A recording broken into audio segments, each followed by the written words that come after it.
नमस्कार साथियों, मेरे YouTube चैनल मैथ समाधान में आप सभी का फिर से एक बार स्वागत है। आज मैं एक ऐसे टॉपिक पे आप लोगों से चर्चा करना चाह रहा हूं जो कि वर्षों से गणित पढ़ाने वाले शिक्षकों के लिए और शिक्षार्थियों के लिए एक समस्या बनी हुई है। जी हाँ साथियों, ये विषय है, ये टॉपिक है लघुत्तम समापवर्त्य और महत्तम समापवर्तक। तो चलिए देखते हैं कि लघुत्तम समापवर्त्य और महत्तम समापवर्तक क्या होते हैं। सबसे पहले मैं ये बता दूं कि इस टॉपिक में जो सबसे बड़ी संशय की स्थिति निर्मित होती है या डाउट की स्थिति निर्मित होती है तब जब हम इन दोनों बातों को के अंतर को हम नहीं समझ पाते हैं। मैं उस अंतर की बात कर रहा हूँ जो वर्तनी की अंतर है, लिखावट की अंतर है। तो देखिए, ये पहला जो है ये होता है लघुत्तम समापवर्त्य होता है, समापवर्त्य। और दूसरा जो होता है वो होता है महत्तम समापवर्तक। अक्सर जो इसमें गलती की जाती है वो गलती ये होती है कि फ्लो में इसे लघुत्तम समापवर्तक बोल दिया जाता है, लघुत्तम समापवर्तक बोल दिया जाता है और इसे महत्तम समापवर्त बोल दिया जाता है, उल्टा कर दिया जाता है। यहाँ परेशानी पैदा हो जाती है। और एक प्रकार की त्रुटि और होती है, वो ये है कि कई बार इन दोनों को एक ही चीज़ बोल दिया जाता है और वो बोला जाता है लघुत्तम समापवर्तक और महत्तम समापवर्तक। तो यहाँ ध्यान देना है हमें कि ऐसी गलती ना हो, क्योंकि ऐसी गलतियाँ सीखने वालों के लिए बहुत ही घातक होती है। क्योंकि हम यदि गलत बात सिखाएंगे तो हमारे बच्चे गलत चीज़ें सीखेंगे और वो भी आगे चलकर एक शिक्षक बनेंगे और वो उस सीखी हुई गलत चीज़ को अपने विद्यार्थियों को सिखाएंगे। अर्थात शिक्षक की एक की हुई गलती कई पीढ़ियों को एक गलत संदेश भेज सकती है। इसलिए हमें इस बात का ध्यान रखना चाहिए कि हम किसी भी टॉपिक को पढ़ाएं तो बहुत ही ध्यान के साथ हम अपने शब्दावली का प्रयोग करें, बोलते समय भी और लिखते समय भी। तो चलिए साथियों, आज हम इस गोल मोल वाले टॉपिक को जो है बहुत अच्छे तरीके से सीखने की कोशिश करते हैं। तो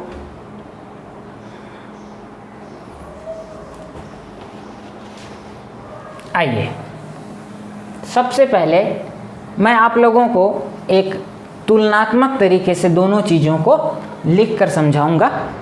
तो एक तरफ हम लोग ले लेते हैं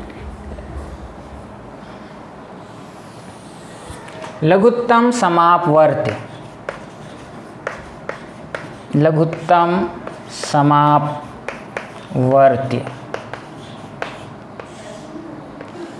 अब हम इसका शाब्दिक अर्थ ढूंढते हैं, शाब्दिक अर्थ निकालते हैं। लघुत्तम माने सबसे छोटा, सबसे छोटा, और इसका संधि विच्छेद करते हैं सम और अपवर्त्य।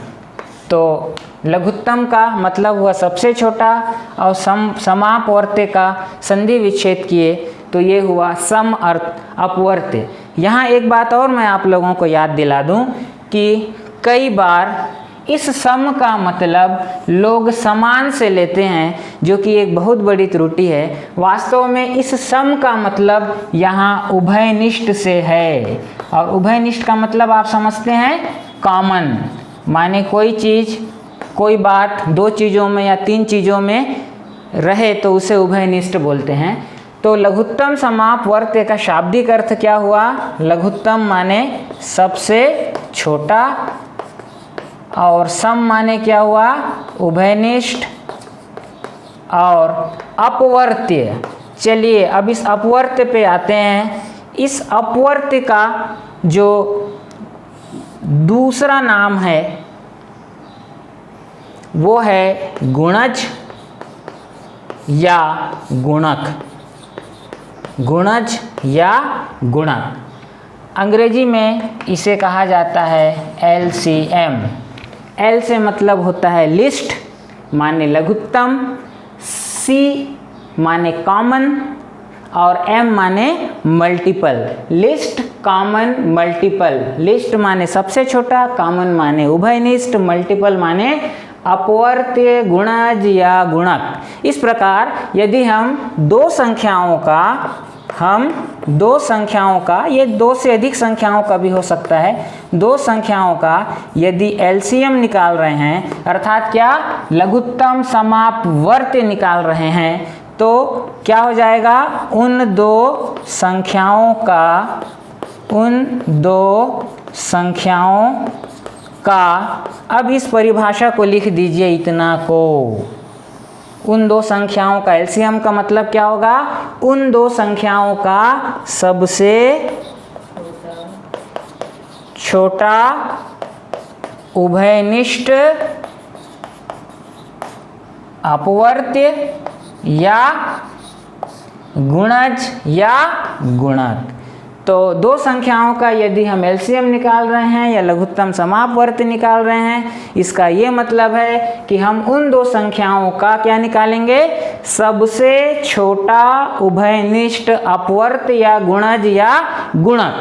अब हम सबसे पहले ये जाने कि अपवर्त्य या गुणज या गुणक, जिसे अंग्रेजी में मल्टीपल कहते हैं, उसका क्या मतलब होता है। तो किसी संख्या का अपवर्त्य या गुणज या गुणक या मल्टीपल, तो हम उदाहरण के लिए लेते हैं 2 के अपवर्त्य या गुणज या गुणक। कुछ भी नहीं करना है, इसकी पहाड़ा को जो है लिखते चले जाना है, ठीक है। तो आपको इस संख्या का अपवर्त्य या गुणज या गुणक मिलता चला जाएगा। पहाड़ा लिख दीजिए, 2 एकम 2, 2 दूनी 4, 2 तिया 6, 2 चौक 8, 2 पंचे 10, 2 छक्के 12, 2 साते 14, ऐसा करते करते 20 आएगा। लेकिन यहाँ पर ख़त्म नहीं होगा, ठीक है। आगे पहाड़ा को बढ़ाइए, 2 11 22, 2 12 24, 2 13 26 और इस प्रकार अनंत तक। मतलब क्या हुआ कि हम किसी संख्या का यदि अपवर्त्य या गुणज या गुणक लिखना चाह रहे हैं, तो हमको उस संख्या के पहाड़ा को लिख देना है, या दूसरे शब्दों में उस संख्या में क्रमशः 1 2 3 4 5 6 7 8 9 10 11 12 13 अनंत तक गुणा करते जाना है। तो जो संख्याएं हमको मिलेंगी वो उस संख्या के अपवर्त्य या गुणज या गुणक होंगे। तो 2 के अपवर्त्य या गुणक या गुणक ये सारे हैं। वैसे ही आप यदि 10 के अपवर्त्य या गुणज या गुणक लिखना चाहेंगे तो 10 का पहाड़ा लिख दीजिए, 10 एकम 10, 10 दूनी 20, 10 तिया 30, 10 चौक 40, 10 पंचे 50, 10 छक्के 60, ऐसे करते करते 10 दहम 100 आएगा। फिर 10 11 110, 10 12 120 और इस प्रकार कहाँ तक, अनंत तक। यहाँ ये बात मैं बता दूं कि किसी संख्या का जो अपवर्त्य होता है या गुणज होता है या गुणक होता है, तो सबसे छोटा गुणक किसी संख्या का वह संख्या स्वयं होती है, और किसी संख्या का सबसे बड़ा गुणक या गुणज या अपवर्त्य क्या हो सकता है, क्या होता है, अनंत होता है। अर्थात हम किसी संख्या के सबसे छोटे गुणक को तो बता सकते हैं कि वह संख्या स्वयं है, लेकिन उसके सबसे बड़े गुणक को हम नहीं बता सकते, वो क्या होता है, अनंत होता है। तो मेरा ख्याल है आप सभी यहाँ पर ये समझ गए होंगे कि किसी संख्या का अपवर्त्य या गुणक क्या होता है। अब हम परिभाषा से 3 और 9 का लघुत्तम समापवर्त्य ज्ञात करेंगे। 3 और 9 का, तो देखिए मैं पहले परिभाषा से इसको समझा दूं आप लोगों को, उसके बाद फिर मैं इसकी विधि आप लोगों को सिखा दूंगा। तो हमको क्या करना है, 3 और 9 का लघुत्तम समापवर्त्य ज्ञात करना है। अर्थात हमको 3 और 9 का सबसे छोटा उभयनिष्ठ अपवर्त्य या गुणज या गुणक ज्ञात करना है। क्या कहा मैंने? 3 और 9 का लघुत्तम समापवर्त ज्ञात करना है। तो हमें 3 और 9 का सबसे छोटा उभयनिष्ठ अपवर्त गुणज या गुणक ज्ञात करना है, क्योंकि मैंने आप लोगों को बताया कि इन्हीं दो संख्याओं का लघुत्तम समापवर्त का मतलब होता है उन दो संख्याओं का सबसे छोटा उभयनिष्ठ अपवर्त गुणज या गुणक। तो देखिए हम 3 के अपवर्त लिखते हैं या हम गुणक लिख लें, गुणज आप लोग याद रखिएगा। तो हम क्या लिखेंगे? 3 का पहाड़ा लिखेंगे। 3 एकम 3, 3 दूनी 6, 3 तिया 9, 3 चौक 12, 3 पंचे 15, 3 छक्के 18, 3 साते 21 और अनंत तक। उसी प्रकार हम क्या करेंगे? 9 के अपवर्त या क्या लिखेंगे? गुणक या गुणज लिखेंगे। ठीक है, ये 9 का हो गया। 9 का पहाड़ा 9 एकम 9, 9 दूनी 18, 9 तिया 27, 9 चौक 36, 9 पंचे 45, 9 छक्के 54 आदि आदि आदि अनंत तक। अब हमको क्या निकालना है? इनके बीच सबसे छोटा उभयनिष्ठ अपवर्त या गुणज। तो सबसे पहले हम उभयनिष्ठ अपवर्त निकाल लेते हैं। उभयनिष्ठ अपवर्त, मैं साथ साथ गुणक को लिखता चलूँगा, आप लोग गुणज याद रखिएगा।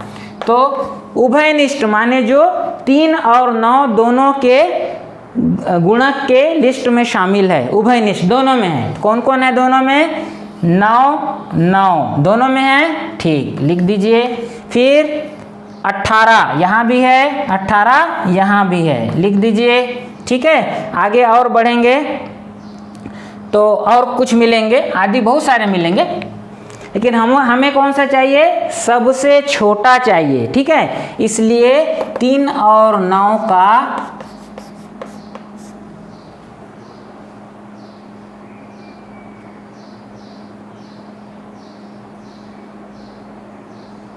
सबसे छोटा उभयनिष्ठ गुणक या अपवर्ती। तो सबसे छोटा कौन है? उभयनिष्ठ। 9 18 आगे और भी आएंगे। ठीक है, आगे जो है 27 आएगा, आगे चलते चलेंगे तो 27 आएगा, फिर 36 आएगा। तो इनमें सबसे छोटा कौन है? 9 है। तो 3 और 9 का सबसे छोटा उभयनिष्ठ गुणक क्या हुआ? 9 हुआ। और किन्हीं दो संख्याओं का सबसे छोटा जो उभयनिष्ठ गुणक या अपवर्त होता है उसे हम क्या कहते हैं? लघुत्तम समापवर्त कहते हैं। क्या कहते हैं? लघुत्तम समापवर्त। अर्थात 3 और 9 का लघुत्तम समापवर्त कितना हुआ? 9 हुआ। अब इसको हम एक दूसरी विधि से भी बनाकर देखते हैं। ये तो परिभाषा से विधि निकली थी।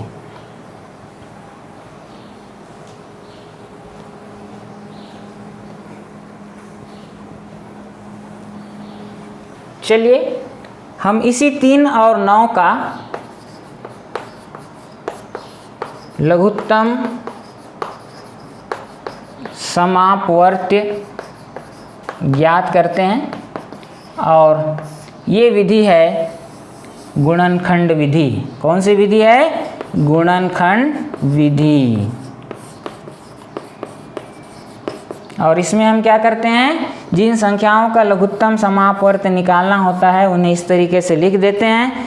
अब हम एक ऐसी संख्या से भाग देंगे जिसका कम इन दोनों में से किसी एक से भाग जाना अनिवार्य है। दोनों से चला गया तो अच्छी बात है, लेकिन न्यूनतम जो आवश्यकता है वो कि हम भाग देने के लिए ऐसी संख्या को चुनेंगे जिसका भाग या तो 3 में जाए या 9 में जाए, दोनों में चला गया तो भी कोई दिक्कत नहीं है, कम से कम एक में भाग जाना चाहिए, ऐसी संख्या चुनेंगे।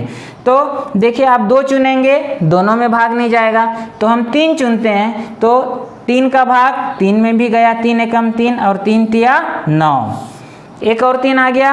अब हम यहाँ एक ऐसी संख्या चुनेंगे जिसका दोनों में भाग जाए, जरूरी नहीं है एक में भी भाग जाएगा तो चलेगा। तो एक को हम कभी नहीं चुनते, 2 को चुने, दोनों में भाग नहीं जाएगा, 2 हमारे काम का नहीं है। 3 को हमने चुना, तो जब इसमें भाग नहीं जाएगा तो उसको एज इट इज उतार दिया जाता है। ठीक है, अब 3 एकम 3। हमेशा याद रखिएगा कि लघुत्तम समापवर्त ज्ञात करते समय गुणनखंड विधि में 1 1 1 की स्थिति आनी चाहिए। 2 संख्याओं का निकाल रहे हैं तो 1 1 आना चाहिए, 3 संख्याओं का निकाल रहे हैं तो 1 1 1 की स्थिति आनी चाहिए। अब इसलिए 3 और 9 का लघुत्तम समापवर्त्य बराबर क्या होगा, इन दोनों गुणनखंडों का गुणा। तो इन दोनों संख्याओं का गुणा 3 गुणित 3, 3 तिया 9। इस प्रकार देखिए, जो परिभाषा से मैंने ज्ञात किया था 3 और 9 का लघुत्तम समापवर्त्य वो भी 9 था, और मैंने विधि जो गुणनखंड विधि निकाली उससे भी उसका उत्तर क्या आया, 9 आया। तो ये तरीका है कि किन्हीं 2 संख्याओं का या इसी तरीके से 2 से अधिक संख्याओं का लघुत्तम समापवर्त्य ज्ञात करने की ये विधि है। यहाँ हमको एक बात का ध्यान रखना चाहिए कि किन्हीं भी 2 संख्याओं का जो 2 या 2 से अधिक संख्याओं का लघुत्तम समापवर्त्य, इसके कुछ गुण होते हैं, इनको जानना जरूरी है। और वो सबसे महत्वपूर्ण गुण ये है कि किन्हीं 2 संख्याओं का लघुत्तम समापवर्त्य उन 2 संख्याओं में से, ये बहुत ही महत्वपूर्ण गुण है, उन 2 संख्याओं में से बड़ी संख्या के बराबर, बड़ी संख्या, सबसे बड़ी संख्या जिन संख्याओं को हमने लिया है, बड़ी संख्या के बराबर या उन सभी संख्याओं से बड़ी होती है, उन सभी संख्याओं से बड़ी होती है। ये बहुत ही बड़ा टॉपिक है, तो इसको ध्यान रखना है कि 2 या 2 से अधिक संख्याओं का यदि हम लघुत्तम समापवर्त्य याद कर रहे हैं तो हमारा लघुत्तम समापवर्त्य दी गई संख्याओं में से जो सबसे बड़ी संख्या है, जो दी गई संख्याओं में से सबसे बड़ी संख्या के या तो बराबर होगा वो लघुत्तम समापवर्त्य, या फिर उन सभी संख्याओं में से बड़ा होगा। जैसे आप 3 और 9 के केस में देखें, 3 और 9 का लघुत्तम समापवर्त्य कितना आया था, 9 आया था। तो ये इन दोनों संख्याओं में से जो सबसे बड़ी संख्या है उसके बराबर हुआ। हम इसको अगर इस तरीके से लें, हम 2, 3 और 4 का लघुत्तम समापवर्त्य लें तो ये कितना आएगा, ये देखिए मैं यहाँ भाग दे के दिखा रहा हूँ। 2 एकम 2, 3 का 3, 2 दूनी 4, फिर 2 से भाग दीजिए, 1 का 1, 3 में भाग नहीं जाएगा, 2 एकम 2, और फिर 3 से भाग दीजिए, 1 का 1, 3 एकम 3, 1 का 1, 1 1 1 की स्थिति निर्मित हुई। तो देखिए इन तीनों का लघुत्तम समापवर्त्य, इन तीनों का गुणनफल 2 गुणित 2 गुणित 3 हुआ, अर्थात कितना हुआ, 12। तो 2, 3 और 4 का जो लघुत्तम समापवर्त्य है वो कितना आया, 12 आया। तो मैंने बताया था कि 2 संख्याओं का लघुत्तम समापवर्त्य उन दोनों संख्याओं में से सबसे बड़ी संख्या के बराबर होगा या उन सबसे बड़ी संख्या होगी। तो यहाँ देखिए सबसे बड़ी संख्या के बराबर वाली बात सिद्ध हो गई, और यहाँ पर देखिए 12 उत्तर आया जो कि इन तीनों से क्या है, बड़ी संख्या है। इस बात को हमको हमेशा याद रखना चाहिए। कभी भी 2 संख्या या 2 से अधिक संख्याओं का लघुत्तम समापवर्त्य उनमें से सबसे बड़ी संख्या से छोटी संख्या हो ही नहीं सकती है। यदि आप 3 और 9 का लघुत्तम निकालेंगे तो आपका लघुत्तम समापवर्त्य सबसे बड़ी संख्या इन दोनों में से अर्थात 9 से छोटी संख्या कभी नहीं हो सकती है। गणित नहीं बदल सकता। वैसे ही 2, 3 और 4 का लघुत्तम समापवर्त्य आप ज्ञात करेंगे तो सब इनमें से सबसे बड़ी 4 के बराबर या फिर इन सबसे बड़ी जैसा कि 12 है हो सकता है। कभी भी इनमें से सबसे बड़ी संख्या अर्थात 4 से छोटी संख्या नहीं हो सकती। तो ये था लघुत्तम समापवर्त्य, 2 संख्याओं का लघुत्तम समापवर्त्य अर्थात उन दोनों संख्याओं का सबसे छोटा उभयनिष्ठ गुणक या गुणज या अपवर्त्य। ठीक है, अब हम देखते हैं महत्तम समापवर्तक। महत्तम समापवर्तक वर्तक।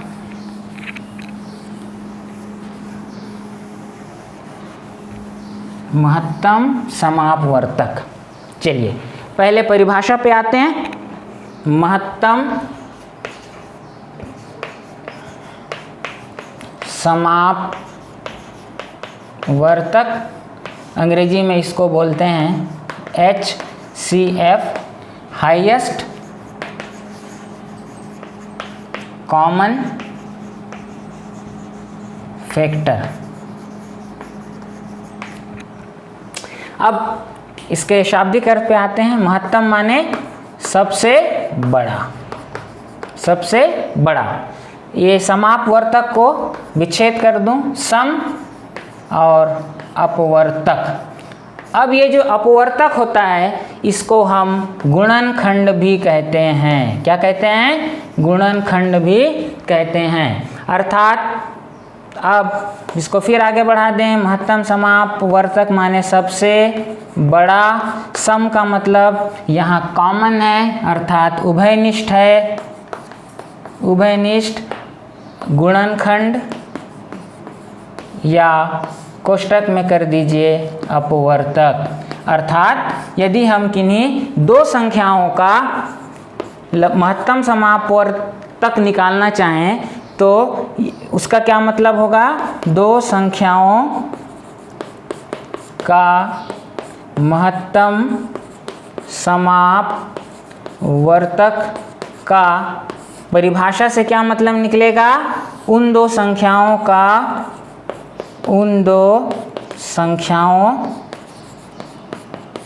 का सबसे बड़ा उभयनिष्ठ गुणनखंड या अपवर्तक।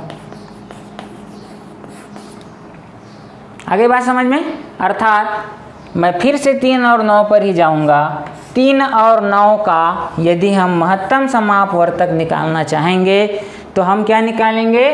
3 और 9 दोनों में से दोनों के सबसे बड़े उभयनिष्ठ गुणनखंड को हम निकालेंगे। तो अब 3 और 9 को हल करने से पहले थोड़ा सा हम अपवर्तक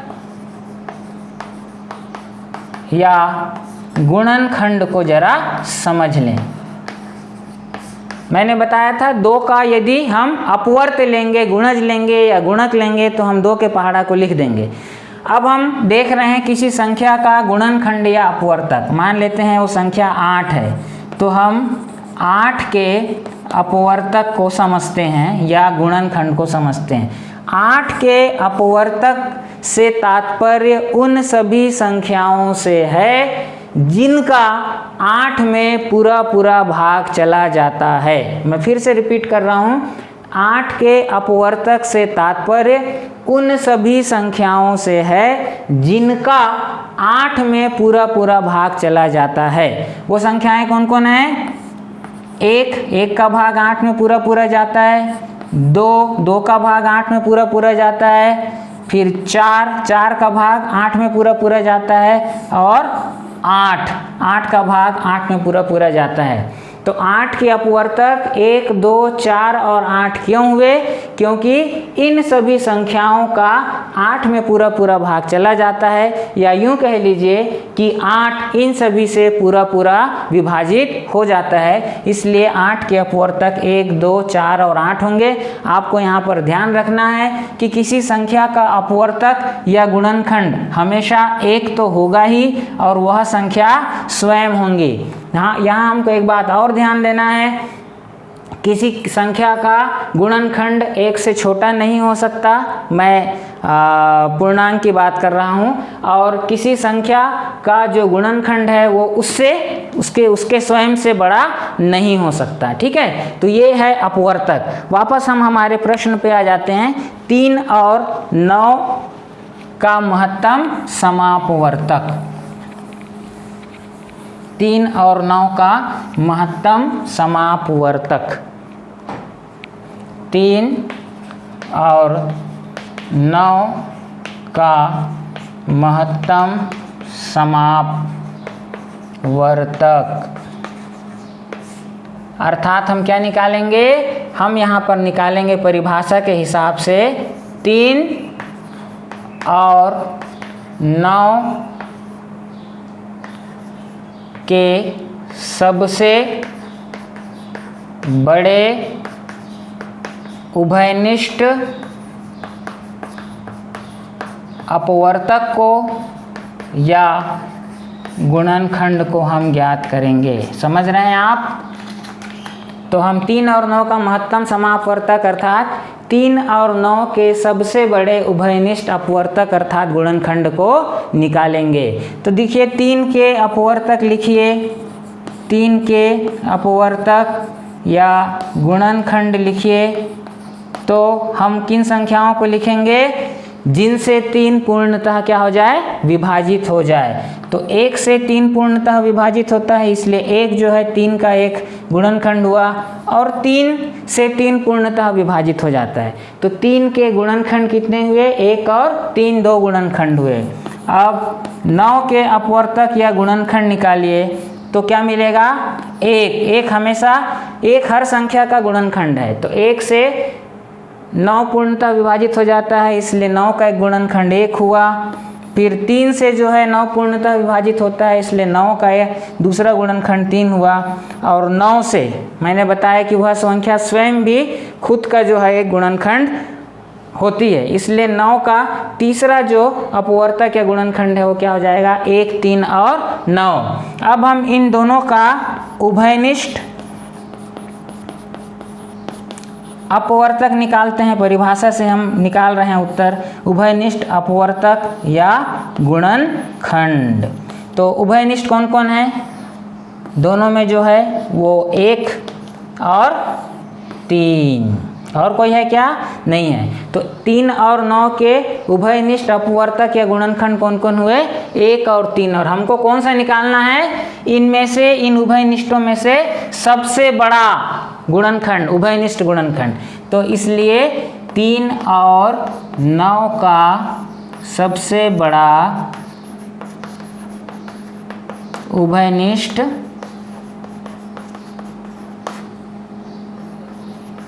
गुणनखंड या अपवर्तक तो कौन हो गया सबसे बड़ा, 1 और 3 मिले हैं उभयनिष्ठ गुणनखंड। तो इनमें से बड़ा या सबसे बड़ा कौन हुआ, 3, अर्थात 3 और 9 का महत्तम समापवर्तक बराबर कितना हुआ, 3 हुआ। और हमको ये बात ध्यान रखनी है कि कभी भी 2 संख्याओं का या 2 से अधिक संख्याओं का महत्तम समापवर्तक हमेशा उनमें से जो सबसे छोटी संख्या है, हमेशा उनमें से जो सबसे छोटी संख्या है उसके बराबर या उससे छोटी संख्या होगी। दी गई संख्याओं में से जो सबसे छोटी संख्या है उस सबसे छोटी संख्या से बड़ा उत्तर कभी भी उन संख्याओं का महत्तम समापवर्तक नहीं हो सकता। तो ये था महत्तम समापवर्तक। अब महत्तम समापवर्तक ये परिभाषा के हिसाब से था। अब मैं महत्तम समापवर्तक की 2-3 विधियां हैं, मैं एक विधि बता दे रहा हूं और वही गुणनखंड विधि बता रहा हूं। तो महत्तम समापवर्तक ज्ञात करने की गुणनखंड विधि, ज्ञात करने की गुणनखंड विधि।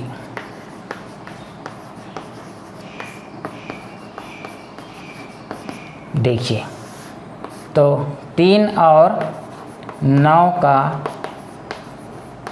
महत्तम समापवर्तक।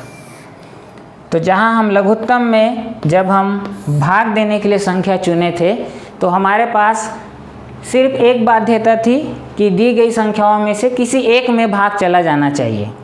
अब जब महत्तम समापवर्तक हम ज्ञात कर रहे हैं तो भाग देने के लिए हमारे पास एक बाध्यता रहेगी, वो ये कि जो संख्या हम चुनेंगे वो ऐसी संख्या होनी चाहिए जिसका इन दोनों संख्याओं में भाग दें। 3 संख्या रहती तो तीनों संख्याओं में भाग जाए, ऐसी संख्याओं को चुनना है। तो एक को हम चुनेंगे नहीं, दो का भाग जाता है क्या? किसी में नहीं जाता। हमको कैसी संख्या चाहिए? जिसका दोनों में भाग जाए। तो वो संख्या 3 दिखती है। 3 एकम 3 और 3 तिया 9। अब आप आगे देखिए तो आगे यहाँ फिर 1 मिलेगा जिसका दोनों में भाग जाएगा, लेकिन हम 1 से भाग नहीं देते हैं।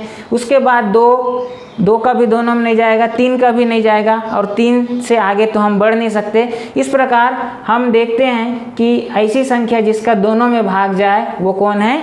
3 है। तो इसलिए 3 और 9 का महत्तम समापवर्तक कितना हो जाएगा? 3 हो जाएगा। आप याद कीजिए 3 और 9 का लघुत्तम समापवर्त्य 9 आया था और 3 और 9 का महत्तम समापवर्तक 3 आया है। और यहाँ मैं बहुत स्पष्ट कर दूं कि कभी भी किन्हीं 2 या 2 से अधिक संख्याओं का लघुत्तम समापवर्त्य और महत्तम समापवर्तक बराबर नहीं हो सकते। आप लोग विशेष ध्यान रखिएगा, किन्हीं 2 संख्याओं या 2 से अधिक संख्याओं का महत्तम समापवर्तक और लघुत्तम समापवर्तक कभी भी बराबर नहीं होंगे। मैं यही बताना चाह रहा था। आप से उम्मीद करता हूं कि आप सभी लोग इस विधि को, इस कॉन्सेप्ट को समझे होंगे। तो साथियों, आज के लिए बस इतना ही। और आप जो भी बताइए बच्चों को वो सही बताइए। और आप सभी को इस वीडियो को देखने के लिए बहुत बहुत धन्यवाद। नमस्कार।